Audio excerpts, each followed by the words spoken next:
Vivimos en un mundo en constante cambio que usted merece entender, porque es imposible interpretar la realidad que vivimos sin conocer cada uno de sus colores.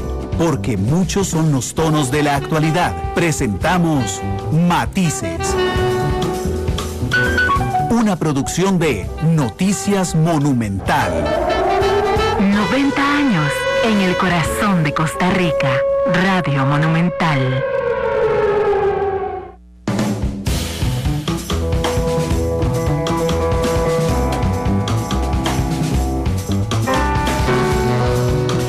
Dos de la tarde con 8 minutos. Muchas gracias por estar con nosotros en Matices, el último de la semana. Bienvenidos. Volvimos a horario normal porque ya prácticamente se acabó la Copa Oro con una final que todos sabíamos que iba a ser la final México-Estados Unidos, y en la Copa América una final que nadie sabía que iba a ser la final entre Brasil y la selección de Perú. Así es que volvemos a horario normal de 2 a 3:30. Muchas gracias de verdad por estar con nosotros, recordándoles todas las plataformas en las que estamos disponibles. Estamos en vivo en radio 93.5 FM, estamos en internet monumental.co.cr, CDR Móvil, que es nuestra aplicación celular.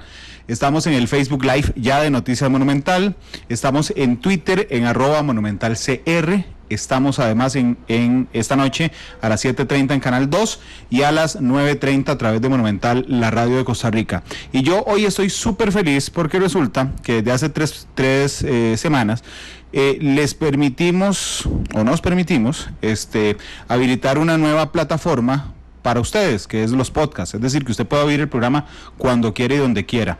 Si usted tiene un iPhone, pues nada más se suscribe a los podcasts de iTunes. Hay uno que se llama Matices, por supuesto. En ese a ustedes les va avisando todos los días, hay un nuevo episodio de Matices, desea descargarlo, desea oírlo online, y ustedes lo abren cuando ustedes gusten. Estamos en Spotify, también ahí nada más ustedes buscan Matices, ahí está Matices, y estamos en Google Podcast. Y hoy recibimos los números y realmente yo me siento muy contento, muy orgulloso, muy agradecido además con ustedes y con el departamento de producción, quien tuvo la idea de entrar a estas plataformas, porque resulta que en los podcasts de iTunes, Matices, después de 3 semanas, es el podcast número 1 de Costa Rica. Yo estoy realmente muy feliz por esto. Llegamos a 1,600 descargas o escuchas, es decir, gente que escuchó el programa en línea o lo descargó en 3 semanas, 1,600 descargas. En iTunes somos el número 1 de Costa Rica. En Spotify, cuando uno agarra todas las categorías, los programas de música y todo, es el 5º, pero en la categoría puntualmente de actualidad y política es el 2º. Pero además nos ha permitido conocer muchísima de nuestra audiencia. Imagínense que el 88% de gente que nos accesa por podcast está en Costa Rica. Eso significa que el 12% nos escucha desde el extranjero, un 4% en Estados Unidos, que es una cantidad altísima, muchas gracias, un 2% en Inglaterra, un 1,5% en Guatemala, y otro 1,5% en España. Así que realmente yo estoy muy feliz y quisiera agradecerles además, porque por supuesto si ustedes no se suscriben al podcast, no descargan el podcast y no escuchan el programa, pues estos números no serían posibles. Ayer 6 expresidentes de la República se pusieron de acuerdo para emitir un pronunciamiento que es muy interesante, y yo quiero reflejar, porque aquí a veces en Costa Rica nos parece que las cosas son parte de la normalidad, pero vean, en ningún otro país hay 6 expresidentes de 3 diferentes partidos políticos que se ponen de acuerdo de un momento a otro para, desde la autoridad que les da haber pasado por la silla más difícil de este país, que es la de Casa Presidencial, hacer un pronunciamiento conjunto. Yo invité a uno de ellos que coordinó justamente este tema del pronunciamiento, que es el expresidente Miguel Ángel Rodríguez. Don Miguel, ¿cómo le va? Bienvenido. Don Randall, déjeme empezar por felicitarlo, por supuesto, también al Departamento de Producción. Muchas gracias. Son los dos, el Departamento de Producción, por la buena idea de los podcasts. Yo oigo podcast, yo me gusta caminar. ¿Sí? Corrí, troté nunca. Troté muchos años, a partir de un cierto periodo de mi vida. Ahora ya más viejillo, lo que hago es que camino. Y me gusta mucho oír podcasts. Camino oyendo un podcast y paseando a un perro. Entonces hago una doble tarea, a veces 3 perros. Hago una doble tarea y me gusta mucho eso. Cuando lo vi hace unos días que usted anunciaba por primera vez que habían abierto ya el de iTunes, me alegré mucho. Qué bueno esto es. Y los números que usted da ahora, pues evidentemente me permiten expresarle una felicitación muy sincera, porque eso quiere decir que la gente que oye programas interesantes, programas donde se pueden expresar ampliamente ideas, donde se puede debatir, donde se pueden hacer detalles, ir a los detalles, y dicen que el diablo está en los detalles. En los detalles. Y aquí sacamos al diablo. Aquí sacamos al diablo. Tienes razón. Pero hay que entrarle a los detalles para saber si las cosas funcionan o no.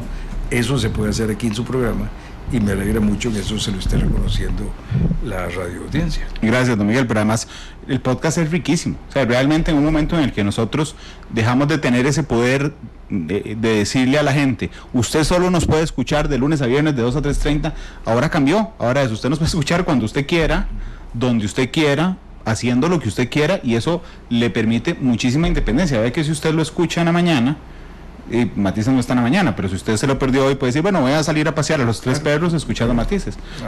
Es una ventaja, y nos habla de cómo la radioaudiencia, pero por una comparación que voy a hacer, la ciudadanía asume mayor poder conforme tiene más herramientas para tener participación pública. Sin duda. Bueno, la democracia es un camino de tratar de tener la posibilidad de formar opinión pública. Yo siempre he creído que la mejor definición de democracia no es la del poder de la mayoría, porque eso debería estar limitado y tiene muchas connotaciones. Una mejor es una transferencia pacífica de gobiernos. Me parece que eso es una mejor. Pero para mí la mejor es que la democracia es un medio que permite un debate inteligente para llegar a toma de decisiones. Y eso me parece a mí que es lo que estamos en camino de construir las democracias, que nunca se va a hacer perfecto, que siempre va a tener dificultades, que es frágil porque depende de la cultura y de la demanda de la ciudadanía de que así sea. Si no, no es así. Se asienta no sobre cañones y armas, sino se asienta sobre la voluntad de los perdedores de entregar el gobierno, la voluntad de los ganadores de ejercerlo limitadamente, respetando los derechos de los otros, y eso es lo que conforma la democracia. Y eso es la mayor ventaja que esto tiene, es que nos permite debatir inteligentemente para llegar a soluciones, que después hay que decirlas de alguna manera, lo decimos por el voto de la mayoría. Claro. Pero dejamos un chance para que haya cambio en esa mayoría, para que la minoría de hoy sea la mayoría de mañana. Porque esas mayorías constitucionales. Disculpe, Miguel, porque esas mayorías no se ejercen a la fuerza. Así es. Porque no se pueden ejercer a la fuerza. Porque sería una pasión. Si se ejercen a la fuerza, lo que tendríamos es lo que ya hace 2500 años Aristóteles denominó que era la perversión de la democracia, que es la demagogia, que es cuando el interés es solo el interés de la mayoría. Si priva el interés de solo la mayoría, entonces ¿dónde quedan los derechos de la minoría? Y la mayoría de hoy puede ser la minoría mañana. La mayoría que era liberacionista en un momento, fue socialcristiana en otro momento y fue el PAC en otro momento. Si cada una de esas mayorías hubiera hecho lo que le da la gana, sin respeto a los demás, eso hubiera hecho que los demás nunca hubieran llegado ni hubiera habido los cambios. Y lo que tendríamos es Venezuela o Cuba o Nicaragua Chelita, gracias. O países africanos, países de otros lugares que sufren el oprobio de que están. Gracias. ¿Cómo es? Mucho gusto verla. ¿No?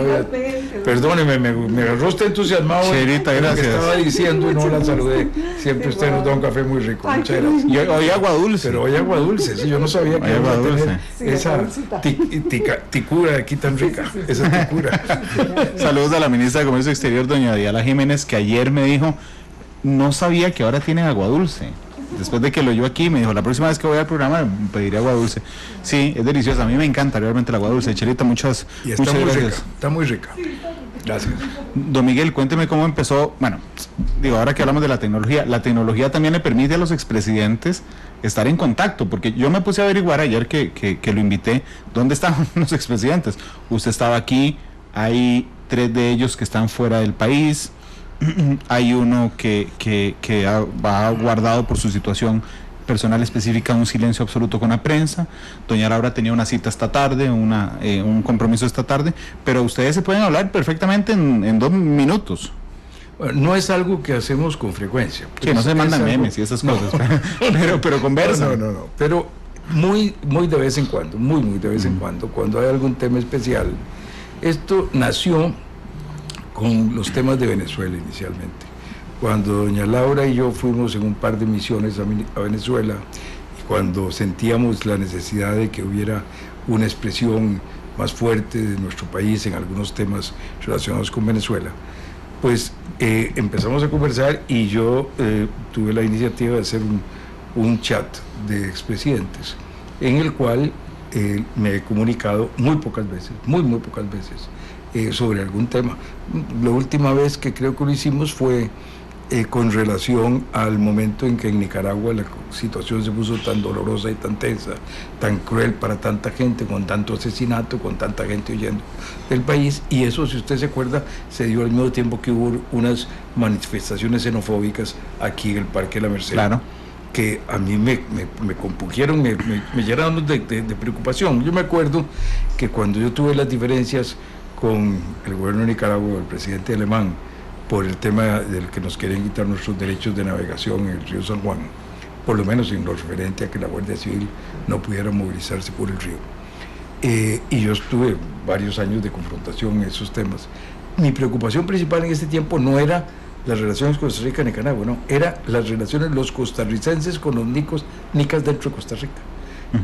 Y cuando dimos la amnistía migratoria con motivo del huracán Mitch, y regularizamos la situación de más de 150,000 nicaragüenses en Costa Rica para que contribuyeran a la seguridad social, pudieran realmente contribuir a lo que nosotros necesitamos, porque al contrario de lo que cree la gente, tenerlos regularizados es una ventaja. Claro. Entonces pagan sus cuotas, pagan sus impuestos, trabajan adecuadamente y no le bajan artificialmente los salarios a los costarricenses trabajando fuera del sistema. Entonces era pero por supuesto tiene unos costos políticos porque la gente no ve estos matices, no ve esos matices. Claro, pero no es popular. No es popular.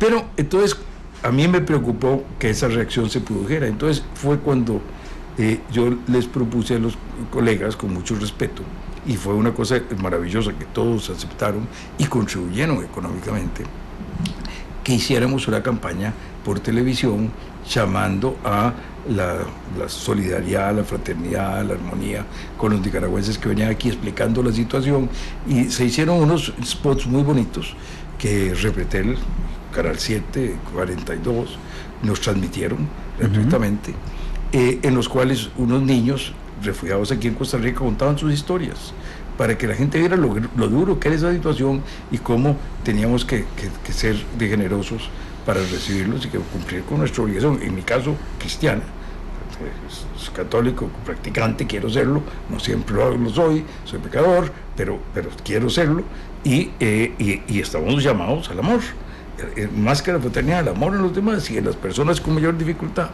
Y entonces fue la última vez que habíamos hablado por este medio.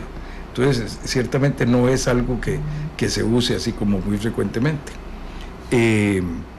Y eso pues nos ha servido para estas condiciones. En este momento, el clima que se está viviendo en el país desde hace varios tiempos viene siendo cada vez de más confrontación. A mí esta confrontación empezó a preocuparme profundamente en la segunda ronda electoral, cuando yo vi a la gente de mi partido dividida en dos bandos, peleándose entre sí, con una furia como nunca los había visto en una campaña política en favor del partido, peleando por un partido distinto con una furia terrible entre ellos, entre los del mismo partido.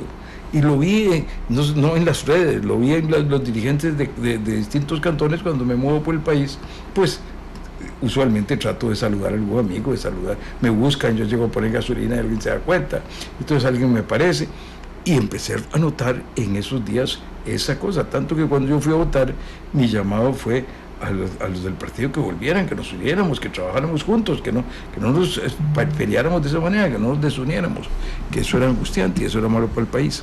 Entonces, eso que reducido a un partido era mucho más importante visto desde el punto de vista del país. Había una situación de una confrontación muy ciega, muy fuerte, muy sin oír al otro, que me pareció a mí que era importante que nos pronunciáramos. Y se produjo en pocas horas, espontáneamente, una reacción en la cual los señores y la señora expresidenta pues nos pusimos de acuerdo sobre el tema, y salió un manifiesto que fue redactado por distintos expresidentes y que tiene me parece a mí que es muy completo. Es algo que dice, miren señores, entendemos que hay problemas serios, entendemos que haya disgusto, entendemos que esta circunstancia es algo que merece solución, pero no se soluciona con la confrontación y la violencia. Nunca hemos podido resolver los problemas de Costa Rica por la confrontación y la violencia. En un artículo que estoy publicando el lunes entrante, hago un recuerdo de cómo se llama nuestra primera constitución. Es maravilloso que aquellos 50.000 pobres campesinos que vivían aquí en aldeitas y en el campo, principalmente muy pobres, muy pocos, tal vez un 5% sabiendo leer y escribir, llamaron a su primera constitución Pacto de Concordia, de buenas relaciones, de hermandad, de trabajar juntos. Nos pusimos de acuerdo, es el resumen de esa frase del Pacto de Concordia. A mí siempre me ha llamado enormemente la atención cómo logramos en un momento tan complicado, pero además, tan inédito completamente en la vida nacional, de ponernos de acuerdo. Nos llegó en 2 meses. Nos llegó en menos de 2 meses. Bueno, del sí. 13 de octubre al 1 de diciembre. Sí, tiene razón, pero yo conté desde el 15 de septiembre, pero no, es 13 de octubre. Llega el 13 de octubre. Así es. Del 13 de octubre al 1 de diciembre. Y nos ponemos de acuerdo en ese periodo tan corto, en algo que no era tan indispensable en ese momento, darnos una constitución. Podían seguir viviendo como estaban. Entonces, la independencia nos la dieron a otro lado, nos llegó de noticia, pero el armarnos como Estado lo hicimos nosotros desde el principio, con una participación increíble. Eran, según la Constitución de cada vez, elecciones en 4 grados, o sea, una primera votación para elegir unos que elegían otros, y eso se hizo en ese periodo y se redactó. Claro. Es extraordinario, ¿verdad? Si hiciéramos eso así, el Congreso actual podría trabajar un mes al año. Sí, nada más, y hacer todo lo que hace al año. Todo lo que hace al año. Sí, ciertamente, don Miguel, a mí realmente me parece fascinante que en una democracia, llámese como que se llame, 6 expresidentes de tres diferentes partidos políticos se pongan de acuerdo en algo que es por Costa Rica. Pero evidentemente no puedo dejar de preguntarle, porque hay 7 expresidentes con vida, ¿por qué Figueres no? Bueno, don Figueres, don José María, perdón, el señor Figueres, don José María ha dado una explicación que a mí no me convence. Te voy a decir eso con toda franqueza. No es la que nos dio. La que nos dio es que él no quería participar en este tema. ¿Esa fue la que les dio a ustedes? Sí. Ok, yo no quiero participar. No quiero participar en este tema. Pero después en Facebook, el expresidente, mucho más amplio que ese mensaje que usted me acaba de decir. Bueno, dice no quiero participar en este tema, estoy seguro que usted comprenderá. Ok. Eso es algo por el estilo. Ok, estoy en el extranjero, pero no, de todas maneras no quiero participar en este tema, estoy seguro que usted comprenderá. Ok. Algo por el estilo. No es exactamente la letra, pero eso era. No hay más ni menos que eso. Ok, porque es que después publico un mensaje en Facebook que es mucho más amplio que eso, era diciendo, es que yo lo que creo, yo estoy harto, yo entiendo que estén hartos los costarricenses. Yo también. Pero además dice, pero les tira la pelota. Yo hasta ahí estoy de acuerdo, en que estén hartos, pero lo que es importante es lo que nosotros seguimos diciendo. Está bien, tenemos mucha razón, mucha gente estar de disgusto, tenemos problemas que se han acumulado y tenemos cosas que ver cómo se solucionan, pero se solucionan con estar hartos. O estar hartos lo único que nos hace es daño a nosotros mismos por estar hartos. Sí, lo importante es cómo manejar las cosas racionalmente para buscar las soluciones que nos permitan salir adelante y no hacerlo con cosas tan absurdas y tan locas como los que estuvieron hablando estos días de un golpe de Estado y cosas tan absurdas como esas. Es que yo lo que me imaginé a la hora de ponerle una metáfora al país de lo que estamos viviendo es como en mi caso, por ejemplo, cuando me siento a escribir un reportaje, ¿verdad? Y entonces resulta que llevo horas intentando resolver el reportaje y no me sale en la computadora, es como que yo apague la computadora y pegue un puñetazo en la mesa porque estoy harto. Podría estar harto, pero no va a servir de nada. Y peor si se lo va a la computadora. Yo guarde, porque la computadora. Se queda sin computadora. Me quedo sin sistema. Y ese es el problema. El problema es que los golpes que se están dando pueden romper el sistema. Exactamente. Cuando lo que uno debería hacer podría ser respirar un poco y volver a arrancar para sacar el reportaje. Esa fue la metáfora que se me ocurrió. Decir, sí, en cualquiera de las dos situaciones estamos hartos, la diferencia es cómo lo abordamos. Pero entonces don José María le tira la pelota a algunos expresidentes, y digo algunos porque él dice, también deberíamos pedir perdón. porque los últimos 4 gobiernos, y aquí a mí me entra una confusión, porque cuando yo me tiro para atrás digo, bueno, si yo cuento el presente, usted no está metido, Miguel. Si yo no cuento el presente, usted está metido en esos gobiernos a los que don José María responsabiliza de lo que está pasando. No, aunque no cuente el presente, no estoy metido. Bueno, si a don Oscar lo cuenta una vez, sí. Pero es que una vez, está bien. Luis Guillermo, Ajá. Doña Laura, don Oscar y don Abel. No estoy yo metido. Está bien. En ningún caso estoy yo metido. Está bien. No está metido ni sumando ni no sumando. No. El que quedaría afuera sería don Abel o no. Pero bueno, le tira la pelota a los expresidentes y dice, también deberíamos pedir perdón. ¿Se parece a usted que deberían pedir perdón de algo? Bueno, yo no puedo juzgar si los señores expresidentes se sienten que tienen que pedir perdón, porque no estoy incluido en ese grupo. De manera que se salvó de esa pregunta por no estar metido. Pero se lo voy a contestar. Bueno. Yo sinceramente creo que los señores expresidentes, como es mi caso igual, tenemos que haber cometido errores. Yo creo que no hay ningún mandatario en el mundo, el mejor de los mejores que haya habido, que no haya cometido errores viendo expost su gestión, porque nunca tiene uno todo el conocimiento de lo que tiene que hacer, y además no tiene uno toda la capacidad para tomar las mejores decisiones, ni por mejor rodeado que esté. Somos humanos, estamos trabajando con cosas humanas, podemos cometer errores. Si en ese sentido, porque alguien ha cometido un error, hay que pedir perdón, yo pido perdón, y creo que todos los que han gobernado un país debemos pedir perdón. Si se trata de ver el caso de estos 4 mandatarios,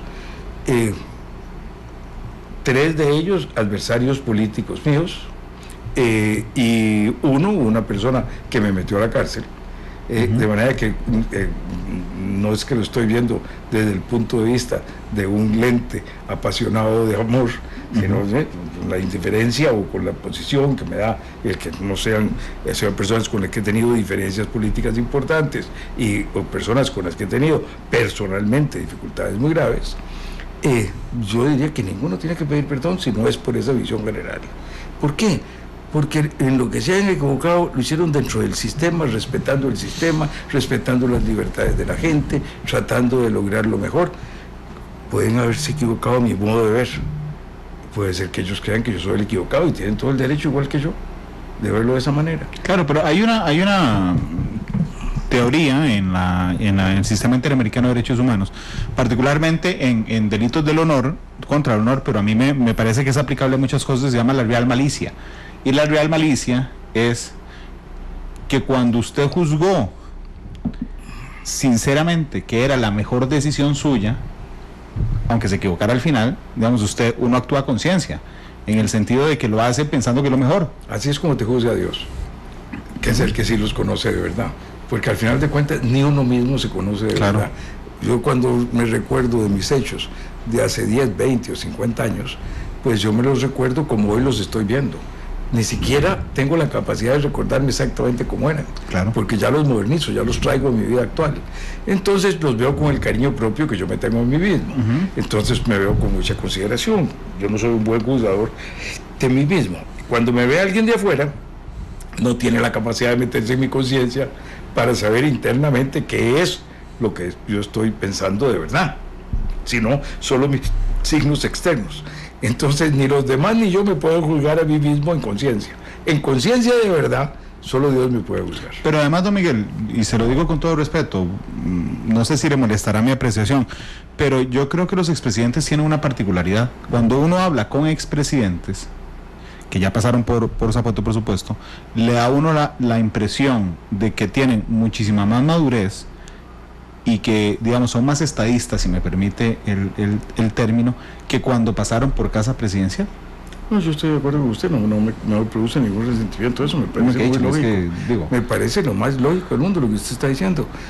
No hay manera de que una experiencia tan profunda como 4 años de tener encima la responsabilidad de la conducción del país no lo cambien a uno, no lo afecten a uno, no lo molden a uno, no lo moderen a uno.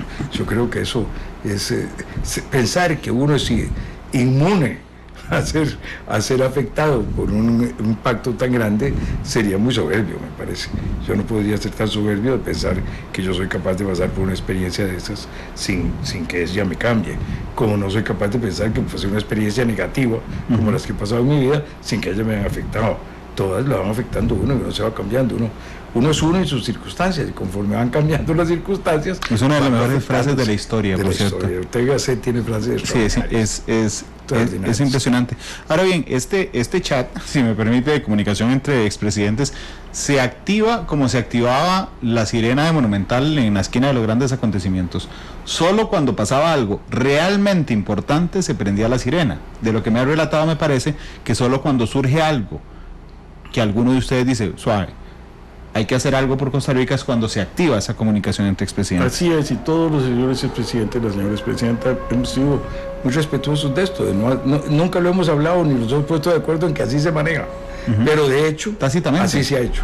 Sí, porque hay tres momentos en la historia reciente de los que yo tengo recuerdo que he visto a Costa Rica dividido. Uno es en su gobierno, con el tema del ICE.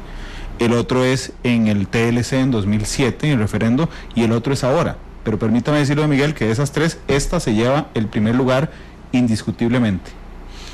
¿Por qué les preocupó tanto este momento? Bueno, por eso que usted acaba de decir, que de esas tres, esa se lleva el primer lugar. Y se lleva el ¿Está de acuerdo conmigo en que se lleva el primer lugar? Se lleva el primer lugar, digamos, hubo una cuarta importante, que fue las huelgas del magisterio, cuando se aprobó el cambio de las pensiones del magisterio en el gobierno de don José María. Que fueron también muy fuertes, muy sí, pero digamos, era un gremio en particular. Pero es que lo que noté en las tres cosas, porque yo recuerdo en su gobierno, yo estaba en la universidad y recuerdo para las prácticas universitarias cubrir las marchas, y realmente había una separación importante entre quienes estaban de acuerdo con su tesis y quienes no. Después hubo una mucho más fuerte con el referendo del TLC. Digo, este país se dividió en dos completamente, 51-49, y después otro, y me parece profundo y me parece que no ha parado, que es el de la segunda ronda electoral. Así es, y yo creo que estamos viviendo mucho la división de la segunda ronda electoral. Coincido completamente con usted en lo que se montan otras cosas, por supuesto, como es lógico. Los movimientos humanos, la gente tendemos todos a creer que son organizados en una mesa así como esta, y que la gente está alrededor y se pone de acuerdo y dice, vamos a hacer esta cosa. Y lo lógico, lo que pasa no es así en la realidad de la historia, es que alguien arranca con alguien, a alguien eso le parece bueno y lo apoya, a otro le parece malo y se pone en contra, y a otro dice, me voy a aprovechar de esta circunstancia porque yo puedo sacar una ventaja para mí de esto que se está promoviendo, y entonces se mete a apoyarlo, y así va generándose y se llega. Bueno, ahora tenemos esa división de la segunda ronda que llega, que empezó en realidad en la primera ronda, que empezó cuando viene el fallo de la Corte Interamericana de Derechos Humanos, sí, que cambió la campaña, y la cambió de una campaña enfocada en los temas nacionales, corrientes, normales, de lo que más nos aprieta el zapato: seguridad, empleo, crecimiento económico, la pobreza, la calidad de la enseñanza, y la pasó a otros temas. La cambió totalmente. Y eso siguió en la segunda ronda, con mucho más virulencia, con mucha más fuerza. Entre dos participantes que, si no hubiera sido el primer tema, no hubieran estado probablemente en la segunda ronda. Estoy absolutamente de acuerdo. Entonces, que además son codependientes entre sí. Sí, claro. Exactamente igual que Trump y la prensa americana. El New York Times nunca ha tenido mejor época económica que desde que está peleando con Trump.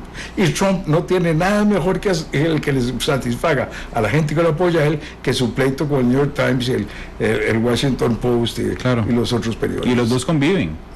Claro, y cada uno, y no es que estén de acuerdo en hacerlo, no nos vayan a malinterpretar de que es que hay una confabulación, no, es que el hecho de esa confrontación le da fuerza a los dos lados. Y la confrontación es legítima, es válida, y los que están confrontándose son sinceros en la confrontación, no es otra cosa, pero eso nos crea una división que se ha ido prolongando. Y a eso se añade el hecho de que la situación que se venía acumulando, de una situación fiscal muy negativa, se viene acumulando ya por muchos años, esa situación que no habíamos podido resolver hace crisis, y llegó el momento en que ya iba a estallar muy feo. Y entonces se pusieron de acuerdo los partidos para lograr resolver el tema.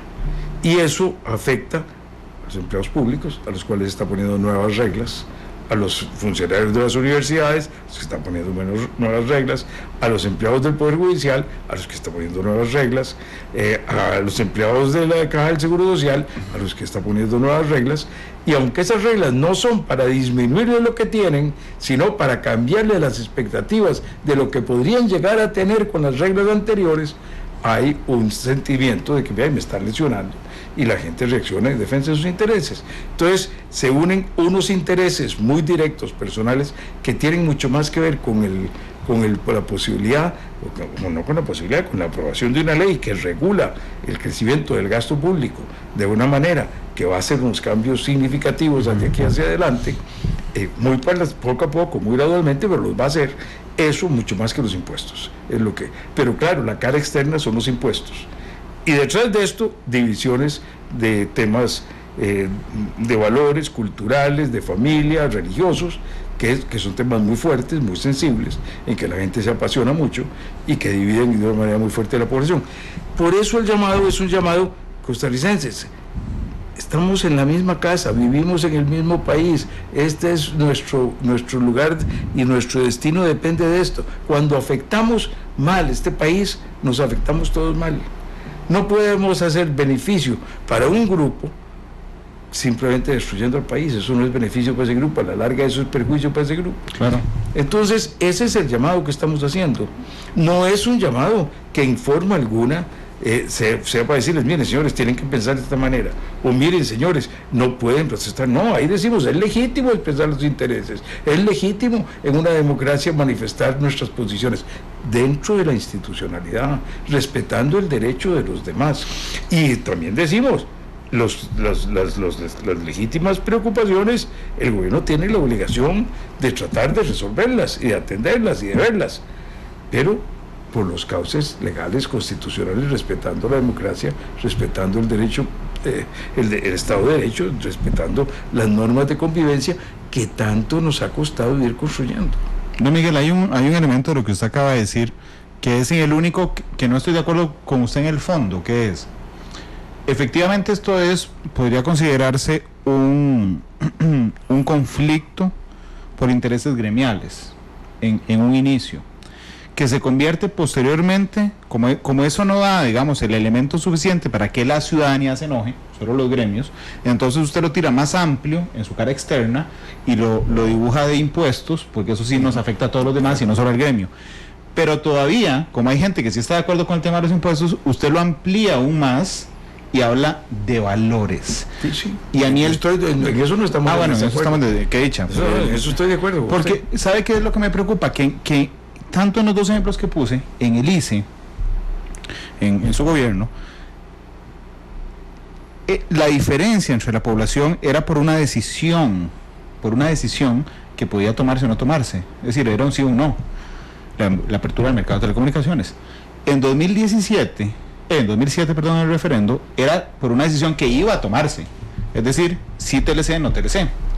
Pero en este instante, la mayoría de temas por los que se genera una pugna en la calle ya están tomadas. Es decir, a diferencia de las elecciones del año pasado, ya hay un voto de la Sala Constitucional resolviendo el tema de los matrimonios entre personas del mismo sexo. Es decir, aunque yo salga aquí y paralice la rotonda Juan Pablo II, la Sala Constitucional ya tomó una decisión. Ya como país tomamos una decisión de quién es el presidente de la República. Y ya los diputados en nuestra representación tomaron una decisión de que el plan fiscal va. Listo. Entonces, estas manifestaciones están sustentadas en intangibles, en cosas que uno no puede decidir mañana. Yo no puedo decidir mañana, como si yo fuera presidente, que Costa Rica va a asumir los valores de un grupo en específico o va a asumir los valores de otro grupo en específico, porque finalmente los valores son tan etéreos y además no corresponde al Estado eso. Al Estado le corresponde unos ciertos valores, que son los valores de procedimientos. La democracia, el Estado de Derecho, cómo se regulan los procedimientos judiciales, cómo se maneja el gobierno, cómo se determinan los impuestos, cómo se determina el gasto, cómo se ejecutan las cosas, cómo las actividades del Ejecutivo son luego pueden ser revisadas por las autoridades judiciales, cómo se cambian las leyes en la Asamblea. Son procedimientos para llegar a tomar acuerdos.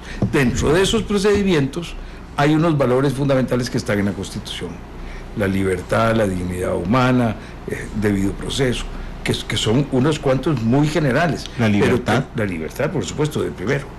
El derecho a propiedad. Sí, hay dos valores muy fundamentales que están ahí establecidos constitucionalmente. Si alguien quiere cambiarlos, hay un procedimiento. O se va a una reforma constitucional o se va a una constituyente. Y esa es la manera civilizada de hacerlo. Cuando hay en una sociedad una situación en la cual la gente siente muy gravemente violentado algunos derechos que le parecen fundamentales y le parece que se está procediendo muy mal, pues entonces son sociedades que llegan a una revolución, se va a una lucha, llega un bando que gana y impone su visión constitucional del tema. Eso ha pasado en Costa Rica, claro, en nuestra historia. Pero lo que yo quiero preguntarme es en este momento, ¿qué de eso está en juego? Nada de eso está en juego. Entonces, no hay por qué estar recurriendo a estos procedimientos que se están recurriendo. Que el gobierno debe atender los problemas de desempleo y de informalidad, de que la pobreza está estancada y que la economía cada vez crece menos. Cierto que tiene que hacerlo. Que podemos estar algunos insatisfechos de cómo se ha hecho. Tenemos todo derecho, podemos expresarlo. Pero para hacerlo constructivamente lo que vamos a hacer es nuestras propuestas. Sí, a mí me parece que se debería trabajar más en acelerar la construcción de escuelas, la construcción de casas populares, casas de interés social, porque con eso se genera mucho trabajo en todas las zonas del país, que hay que moverse más para todavía traer más turismo. Muy bien, todo eso se puede decir. Si eso es una vertiente. Otra vertiente puede ser la política monetaria, otra vertiente tiene que ver con las regulaciones y con abrir cosas, con que Setena trabaje mucho más rápido, con que las cosas más sencillas no tengan que pasar por Setena, con que no haya el problema de los permisos. Yo andaba en la mañana, para contarle a los oyentes, una anécdota chiquitica, yo le hago mandado, yo soy mandadero de mi hija, que tiene unos mercaditos que desde hace varios años convoca en un centro comercial y ponen unos toldos y unas mesas y consigue los permisos municipales y de salud, y las muchachas, las señoras, algunos hombres, unos pocos, llegan también y ponen sus mesas y venden sus productos, y eso les sirve a mucha gente.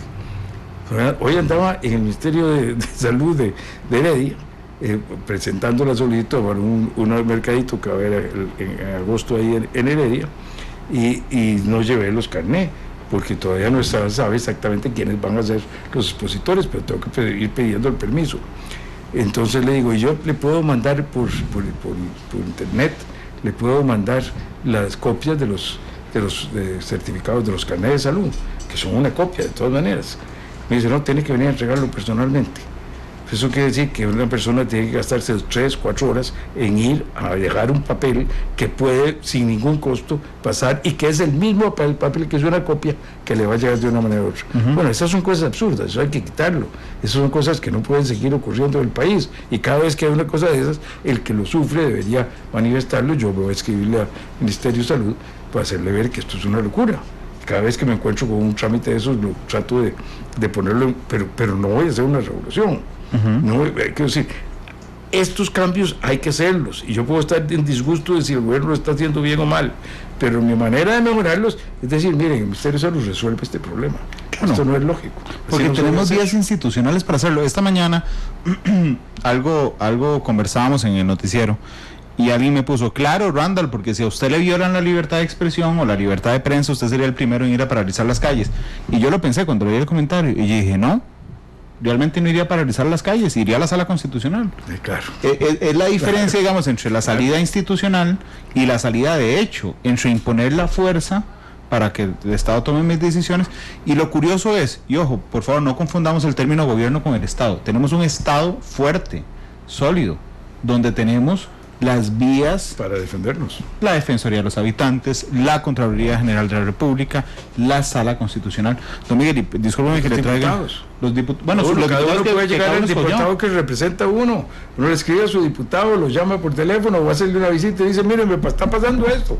Ve a ver si usted tiene un derecho de petición más fuerte que el mío, y ayúdeme a pedir por la comunidad tal que le está pasando tal cosa. Lo que me y parece, la gente lo usa. Lo que me parece que no se vale es intentar brincarse, digamos, ese orden institucional jurídico costarricense para establecer sus decisiones. Disculpe que le traiga una experiencia personal a la mesa, don Miguel, pero aún en su momento... Yo acabo de traer una, bueno, voy a traer otro. No, pero es que es suyo, porque aún viviendo lo que podría ser una de sus horas más oscuras, don Miguel, que fue cuando casi la totalidad de este país lo quería linchar públicamente, don Miguel, yo nunca lo escuché decir: yo no confío en los tribunales de justicia. Usted renunció a su puesto como secretario general de la OEA, vino, se sometió a la justicia costarricense, y aunque en el intermedio hubo algunas decisiones que sé perfectamente que a usted no le parecieron, hasta la final, sí, claro, hasta la final lo lesionaban, las consideraban injusto. Imagínese cómo las iba a considerar lógicas que si yo vengo a presentarme me dejen en la cárcel en prisión preventiva por razón de que me puedo escapar. O sea, yo vengo al país, renuncio a la OEA, me vengo a presentar y me meten a la cárcel porque me puedo escapar. Claro, pero yo nunca, y yo cubrí su juicio, yo nunca lo escuché atacando el sistema de derecho costarricense, diciendo que el sistema está corrupto. Pero por supuesto que sí hice públicas manifestaciones en contra de los abusos que se estaban haciendo por mí, y las hice en público. Pero las hizo en medio, pero las hizo por los canales, sí, claro, institucionales. A eso me refiero, aún teniendo comprometido un montón de situaciones personales, don Miguel, un expresidente, en su caso, no abandona los canales institucionales, como tampoco los ha abandonado don Oscar en sus problemas legales, ni tampoco los ha abandonado don Luis Guillermo cada vez que lo convocan a la Asamblea Legislativa. Es decir, existe un respeto por la institucionalidad costarricense. Es que debemos respetarla, es que esa institucionalidad es lo que nos permite vivir en paz y armonía y tratar de resolver los problemas.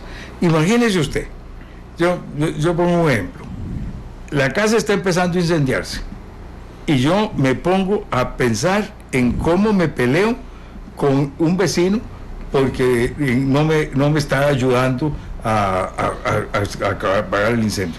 No, hombre, yo en ese momento me tengo que poner a apagar el incendio, a llamar a los bomberos y a trabajar. Y después puedo decirle al vecino: ay, muchacho, no te portaste bien conmigo, pero no me pongo a pelear con el vecino. Pues en lugar de casa. Entonces se quema la casa. Entonces, el tema es que eso no construye nada. Lo más importante de esto es que la gente lleguemos a darnos cuenta, a hacer conciencia de que por más furia que tengamos, por más enojo que tengamos, por más que sintamos que las cosas no nos gustan como están, cada uno tiene derecho a sus sentimientos. Yo les recomiendo con todo cariño a cada uno que esté así, que reflexione, que piense, que se tome el tiempo para analizarse a sí mismo, que trate de interiorizar su vida, que busque la paz y que elimine los odios, porque eso solo daño le hacen a ellos mismos, no le hacen daño a nadie más. Si yo odio a alguien, me friego a mí mismo, no friego al que odio.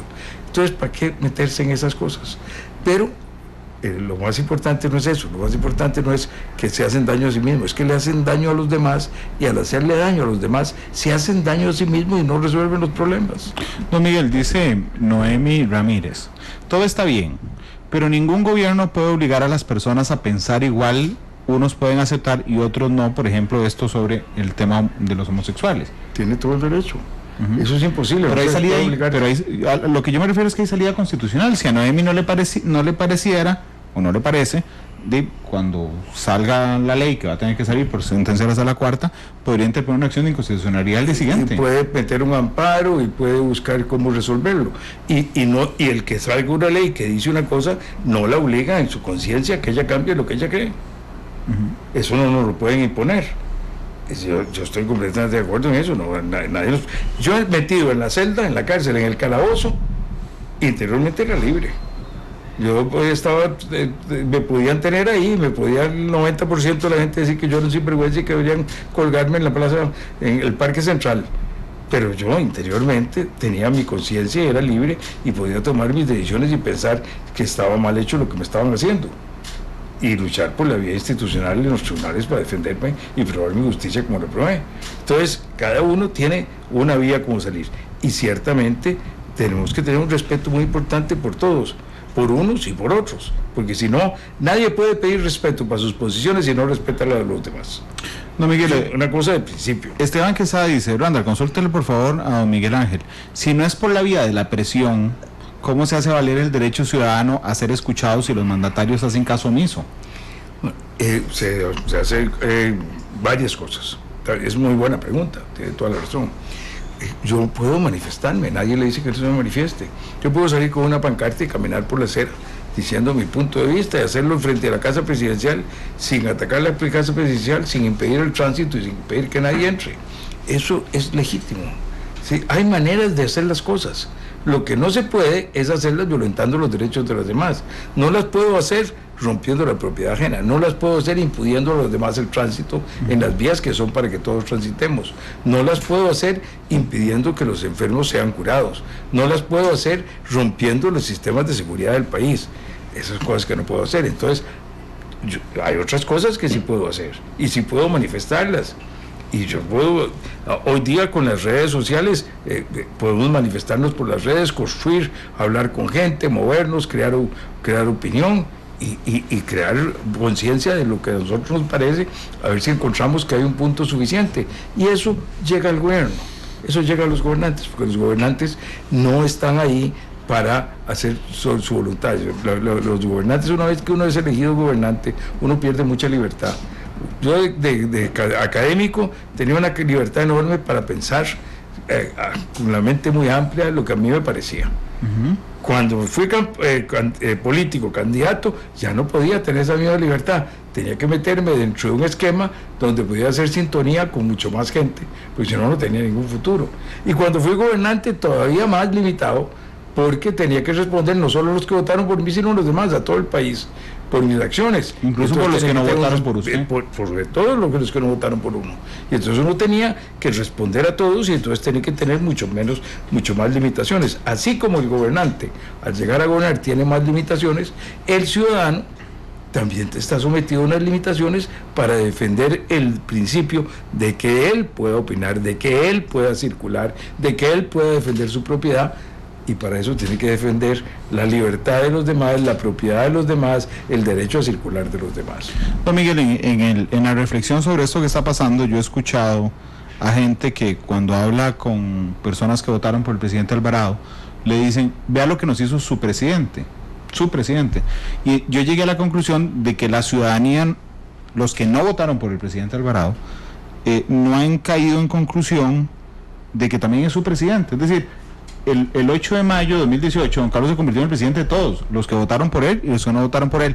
Pero a la vez, creo que el gobierno de la República, y particularmente en este primer año, también le ha faltado conciencia de que preside no solo para sus grupos afines que votaron por él, sino para los que perdieron la elección y para los que se sintieron derrotados y para los que quedaron decepcionados de haber perdido las elecciones. Así es. Y por eso le decía que el gobernante está más limitado que el político. ¿A usted le parece que esta administración, y no, sé que lo estoy metiendo en camisa de 11 varas? No. Aquí le quiero decir que aquí me salgo totalmente del tema que estábamos tratando, porque esto es opinión puramente personal. Así es. Pero yo he estado muy claro diciendo hace mucho rato de que a mí me parece que este gobierno tiene una grave falla, y la grave falla que tiene es que no ha sabido prever las consecuencias de sus acciones y priorizar qué es lo que puede hacer. Y ahí le voy a poner otro ejemplo de la casa. A ver, por favor. En la casa que se está incendiando, yo no me siento a discutir cómo hago un cuarto más amplio para que los habitantes de la casa tengan todos derecho a vivir igual. No se puede. Si uno no puede, cuando está en esas cosas, no puedo. Si tengo unos problemas muy urgentes, muy apremiantes, que le están apretando el zapato a la gente, yo no me puedo levantar frente a sobre los otros lados. Viéndolo a distancia, parte del problema que tuvimos, por los cuales no se aprobaron allá en el 98, 99, las reformas que en mi opinión debían haberse aprobado para que tuviéramos mucho mejor, con costo de energía más baja y con una serie de ventajas muy grandes en el país que tendríamos, fue que juntamos los proyectos. Eso no lo hizo el gobierno, éramos separados. Pero en la asamblea llegaron un momento y dijeron, no, hay que pegar esto de electricidad con telecomunicaciones. Eran dos iniciativas distintas, y la de seguros era otra tercera distinta. Todas habían pasado por la concertación, tanto electricidad como telecomunicaciones como seguros. Pero electricidad y telecomunicaciones se pegaron, y entonces se les metió miedo a la gente que se iba a privatizar. Nunca se usó esa palabra, nunca hubo esa intención, nunca había nada que vender, ningún activo del ICE, que ahora a lo mejor van a tener que venderse por no haber hecho las cosas a tiempo. Entonces se juntaron y entonces se juntan los enemigos. Cuando usted junta muchos temas al mismo tiempo, junta los adversarios, los amigos, los enemigos de mi enemigo son mis amigos. Es una frase. Y eso es un poco lo que se ha pasado. Se abrieron más frentes de la cuenta, se exhibió una voluntad de hacer otras cosas en otros temas que pueden tener todo el derecho de exhibirla, todo el derecho de hacerlo, y el país tiene que decidir cómo quiere manejar esas cosas, pero no era el momento oportuno. En este momento en el que la situación económica estaba complicada, el gobierno debió haberse concentrado en lo que tenía que estar haciendo: la reactivación económica, la puesta en marcha de los impuestos, la aplicación de la disminución del gasto, el tratar de lograr que dejen de disminuir la economía, el ver cómo atendemos a la gente que la está pasando muy mal, porque está desempleada y que hay que entenderlo. Pero entonces yo entendería dos errores o dos pecados de esta administración. Una, no atender lo prioritario como foco, y el segundo, Miguel, que no me quedó claro su opinión respecto a eso, es que yo, Randall, sí creo que el gobierno no ha tomado en cuenta que tiene que gobernar para todos y no solo para sus grupos afines. Bueno, es que cuando yo digo que se metió a defender algunas tesis, algunos puntos, que no era oportuno en este momento, es porque tenían una animadversión muy grande de los grupos que no eran afines del gobierno, y que entonces no debería haberlos tocado en este momento. No hay que tirarle una piedra al avispero cuando uno está muy cerca y lo van a picar las avispas. Hay que, si uno está concentrado en hacer una cosa y no puede irse de ese lugar, al mismo tiempo que está ahí, el panal está ahí a la par, no vote ese panal, quédese en lo que está haciendo. A mí me parece que ese panal son los que no estaban con el gobierno, los que no habían votado por el gobierno, los que tenían unas posiciones distintas y los han estado toreando. Un día de estos alguien que quiero muchísimo, un familiar muy cercano, me dijo: apegate al método en tus entrevistas, es decir, cuestiona todo. tanto que incluso tus propias posiciones. Y me pareció riquísimo y le agradezco enormemente, se lo agradeceré toda la vida esa recomendación, porque efectivamente creo que Matices se hace más rico incluso cuando yo me cuestiono mis propias posiciones. Les acabo de decir una cosa, pero me lo voy a cuestionar. Le está pidiendo a la ciudadanía al gobierno cosas que son imposibles, don Miguel. Algunas sí, yo creo que pedirle a la ciudadanía al gobierno que después de la experiencia que se ha tenido con huelgas que tienen años de que no se ha determinado cuál es su calificación siquiera, y que tuvimos la experiencia del año pasado de que perdimos una cantidad gigantesca de producción que hoy está faltando a gente que no tiene empleo, porque se han cerrado alternativas de posibilidades de empleo con eso que ocurrió el año pasado, y que le pidan que se retire la consideración de determinar cuáles servicios públicos no son susceptibles de hacer huelga en ellos, y que se retire la posibilidad de que se establezcan procedimientos mucho más expeditos para que se resuelva la calificación de las huelgas. Cuando se le pide eso, se está pidiendo un imposible, porque dejar eso es decir, bueno, voy a dejar este país cada vez más ingobernable. Pero como estrategia es muy inteligente pedir cosas imposibles. Sí, jamás le van a quedar bien. No, y jamás le van a quedar bien, y por supuesto que es una estrategia en el sentido de que si yo lo que quiero es confrontar, si yo lo que quiero es violentar el sistema, si yo lo que quiero es actuar, pero yo quiero creer que eso no es lo que está ocurriendo. Yo quiero creer que la mayoría de la gente que ha estado manifestándose, y que lo ha hecho incluso indebidamente, al entorpecer las vías de comunicación, al impedir que personas lleguen a un hospital, al hacer cosas que realmente no deberían ser toleradas, no lo han estado haciendo porque quieren subvertir el orden y quieren hacer un golpe de Estado y quieren que aquí venga el caos. Yo no creo eso, sinceramente. Yo creo que la mayoría de la gente que está ahí, de buena fe, cree que esta es la manera de defender sus posiciones. Por eso creo que el llamado de los expresidentes es tan importante. Puede tratar de ver si hay una manera de hacer reflexionar a la gente para que vea las consecuencias de sus actos. ¿Cuáles son las consecuencias directas? No arreglan los problemas y pueden tener resultados muy negativos. Entonces estamos tratando de hacer una cosa positiva, llamar a la reflexión. No dudo que hay unos cuantos que quieren subvertir el orden, siempre ha habido, En todas las sociedades hay gente que quiere subvertir el orden. Esos pocos que quieren subvertir el orden tratan de pescar en ese río revuelto que se crea. Y entonces la gente que de buena fe está haciendo algo indebido ayuda a los que de mala fe quieren hacer y magnificar eso indebido para crear más daño. Y eso es una de las cosas de las que tenemos que cuidarnos. Don Miguel, permítame hacer una pausa comercial. La única claro. del programa son las 3:02. Tiene que comer la gente de Central de Radio. Hay que sostener matices, pero además quisiera brindarles una información que de última hora que ha dado a conocer a la Procuraduría General de la República. Recuerdan que con la entrada en vigencia del IVA, Hacienda decía, bueno, hay algunas exenciones que nosotros no pusimos textualmente ahí en la ley, el depósito libre golfito, los carros eléctricos, los incentivos turísticos, por ejemplo, que no están taxativamente señalados en el plan fiscal. Hacienda decía, no se preocupen, porque lo que va a decir, algunos sectores decían, lo que va a decir la Procuraduría es que esto fue una modificación a el impuesto de ventas y que por lo tanto las exenciones se mantienen, no es una derogatoria tácita. Bueno, resulta que no, la Procuraduría le ha dado la razón a Hacienda y dice, señores, se eliminan 78 exenciones de una vez, quedan absolutamente derogadas esas exenciones, así es que le ha dado justamente razón al Ministerio de Hacienda. ¿Cuáles son las exenciones que quedaron derogadas?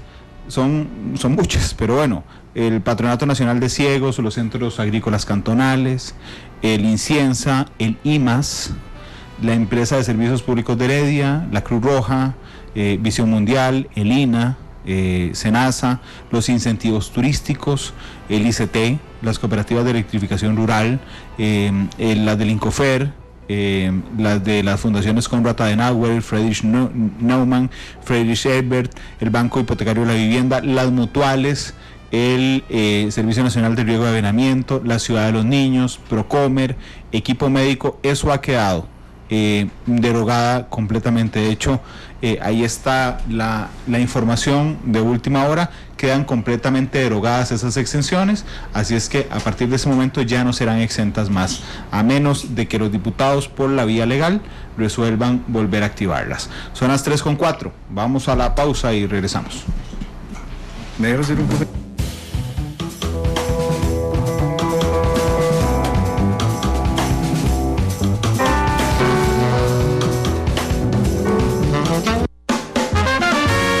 Porque la realidad tiene muchos tonos, matices. Actualidad, sus tonos, sus contrastes. Esto es Matices.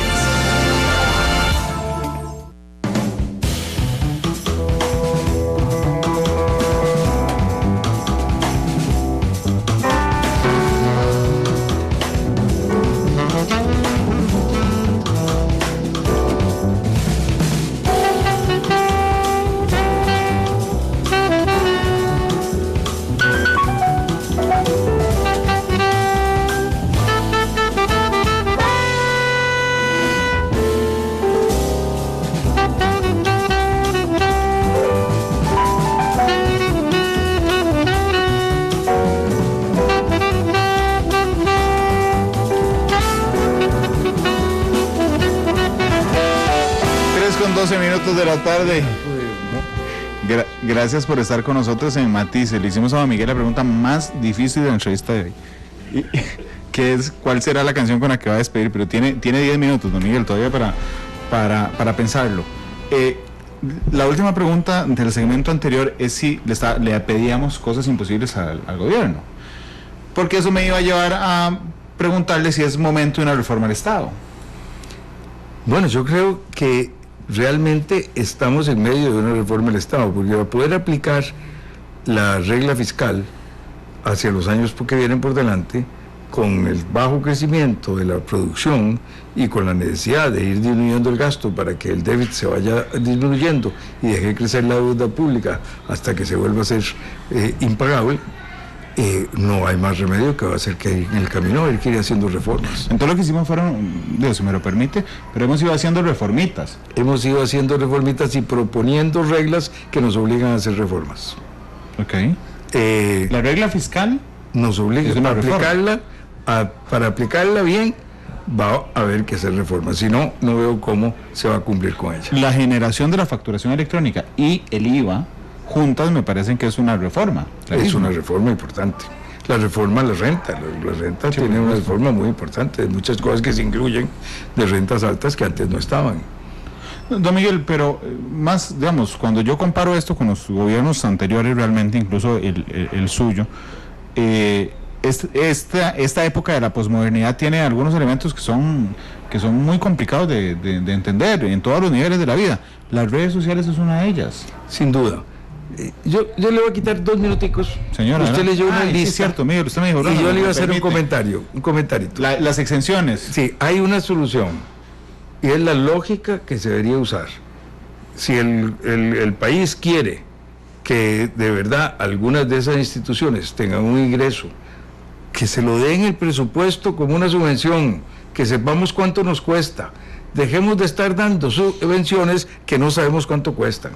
Si quieren darle al patronato de las personas con falta de visión unos recursos, pónganle en el presupuesto cuánto le van a dar y dénselo, pero que sea transparente y claro. Sí, porque la exención oculta el costo. Todos los otros son costos ocultos, que eso es un pésimo sistema, no es democrático, no es transparente, no es claro. Los que hablan de transparencia y de claridad son los que hacen esas cosas. Hay que hacerlos en el presupuesto. Bueno, no. Esa es la reacción de la decisión de la Procuraduría. Ya se me olvidó en qué. No se preocupe, lo que le estaba. Ya se me olvidó lo que me acaba de preguntar. Se me olvidan muchísimas cosas también. Pero a lo que iba era respecto a las reformas que hemos ido implementando, que yo le dije eran reformitas, pero bueno, finalmente las hemos ido haciendo a fuerza. Se ha ido haciendo porque han sido necesarias. Los ticos hemos tenido siempre la capacidad de ir tomando las medidas, aunque a veces nos coge tarde. En los 80 nos cogió tarde, hicimos las cosas 3, 4, 5, 6 años después de que debíamos haberlas hecho y tuvimos una crisis terrible. El año pasado hicimos una reforma, la hicimos tarde, debíamos haberla hecho hace varios años, pero cuando la hicimos era muy necesaria hacerla y gracias a eso no caímos en una cosa peor, pero ya era tarde y ya con eso este año la economía siguió disminuyendo, las expectativas de la gente han sido negativas y cada vez más malas, y entonces los consumidores pues no compran el carro, no compran la casa, no compran la olla de presión, y las empresas no invierten en los aparatos nuevos que van a poner o en la ampliación que va a hacer la fábrica y se esperan a ver qué va a pasar. Entonces eso está disminuyendo el crecimiento de la economía. A eso se han venido agregando cosas externas que no son de la economía, hay que tomarlas en cuenta. La situación de Nicaragua nos ha impedido el comercio con Centroamérica como lo teníamos antes, y con Nicaragua nos compra mucho menos, ha estado viviendo una situación económica muy mala. Tuvimos una caída muy grande en precios de café y de piña, que son 2 exportaciones importantes, y los precios han caído muy significativamente estos años. Tuvimos unas situaciones climáticas que han hecho que el volumen de exportación de bananos ha caído importantemente. Son cosas externas que nos afectan, nos han empobrecido. Tenemos menos que exportar. Si es como si uno tuviera en un hogar menos ingreso, pues tiene menos gasto. Podemos exportar menos. Este año el valor de nuestras exportaciones es menor, entonces pues vamos a poder comprar menos importaciones. Entonces todo esto se está uniendo. Pero se hizo una reforma importante, y es una reforma que, contrario a lo que muchos colegas míos economistas claman, de que es una reforma que solo se metió en el impuesto, y eso era poner impuestos, y que no en el gasto, no, es una reforma que en la parte de gastos es muy importante. Esto lo han entendido muy bien los sindicatos públicos, por eso son las protestas. Por eso se enojan, porque la regla fiscal pone al gobierno en una cintura de cuánto es lo que puede gastar máximo cada año. Y eso, de conformidad como va avanzando la economía y como se mueve la deuda pública, se van determinando los montos máximos, y eso obliga a ponerse en orden al gobierno y le va a obligar a tener que ir haciendo por los siguientes 3, 4, 5 años una serie de esfuerzos para acabar de ponernos en orden. Eso va a requerir un esfuerzo continuado de los gobiernos y de los ciudadanos, y tenemos que entenderlo. Y en esto no se pueden escapar ni las universidades, ni la caja, ni los jueces, ni ningún sector. Todos los debemos colaborar, porque si no, el problema es mucho más serio. Si llegamos a un momento en que ya no hay cómo financiar el gasto, a lo que se recurrirá es o a la emisión, que significa que todos lo pagamos con una disminución del valor de la plata, que afecta sobre todo a los más pobres, que sus ingresos son solo en plata, porque no tienen propiedades, ni carros, ni acciones, ni grandes muebles, ni muchas cosas, y lo que tienen es ingreso que les entra de dinero, y entonces van a ser los que más sufren. Entonces es importante darnos cuenta de que debemos seguir adelante cumpliendo con las tareas que el país requiere. Y en esto, las llamadas al gobierno son importantes, y la gente que está diciendo al gobierno hay que seguir centrándose en esto y hay que trabajar en esto no está terminado, a mí me parece que tienen mucha razón en estárselo diciendo al gobierno, que tenemos que seguir centrados en lograr armarnos para salir de los problemas acumulados del pasado. Y sobre todo, yo pienso mucho en una cosa: tenemos por delante inteligencia artificial, robótica, unos cambios muy grandes que nos van a hacer tener que adiestrarnos en nuevas habilidades y enfrentar retos nuevos cuando no hemos cumplido con los retos del pasado, con los problemas del pasado no los hemos encaminado a una solución. Entonces debemos ser muy racionales y muy previsores y trabajar con interés en resolver estos temas. Don Miguel, disculpe que le robe un minuto, y le agradezco a Fernando Muñoz, que es nuestro compañero periodista que se encarga de la Procuraduría, que me envió el criterio completo de la sí, señor. Procuraduría. Resulta que es al revés de como lo dije.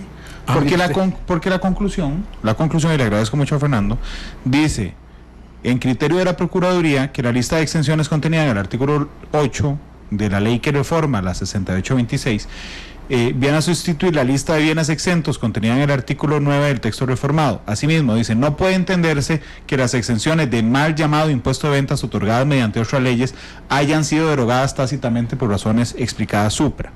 Debe aclararse que las exenciones del impuesto de ventas que fueron otorgadas por plazos determinados a tenor de la ley 6826 se mantienen vigentes hasta el advenimiento del plazo.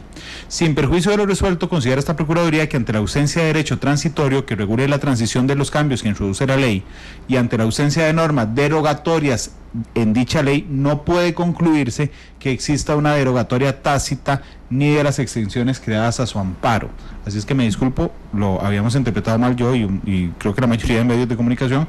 Gracias a Fernando que me mandó el criterio completo, porque la Procuraduría dice: se mantienen entonces las exenciones, porque es una ley que viene a modificar y no a derogar de manera tácita las exenciones que y es que son dadas por otras leyes, no son dadas en el impuesto de ventas. Así es. La ley de impuesto de ventas se deroga, pero no se derogan esas otras leyes. Sí, sí. Así es que bueno, queda oficialmente en actas. Esa es la resolución que acaba de tomar la Procuraduría General de la República. Don Miguel, muchas gracias por habernos acompañado. Gracias a usted, Randall. Siempre es un placer poder compartir con su audiencia. Realmente, como siempre, ha sido una conversación muy rica, don Miguel. Muchas gracias. ¿Ya pensó la canción? Ando buscando algo de fraternidad, de hermandad, y no me cae la peseta. De que ¿usted qué me recomienda? Vamos a buscar algo que no sea en inglés.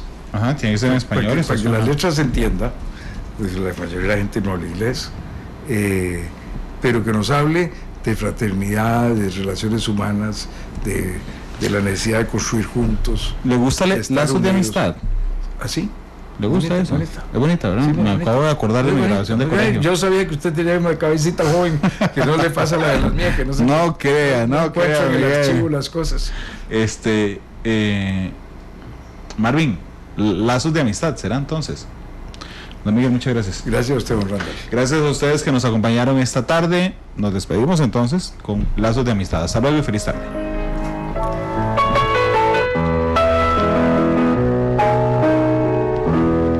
Yo quisiera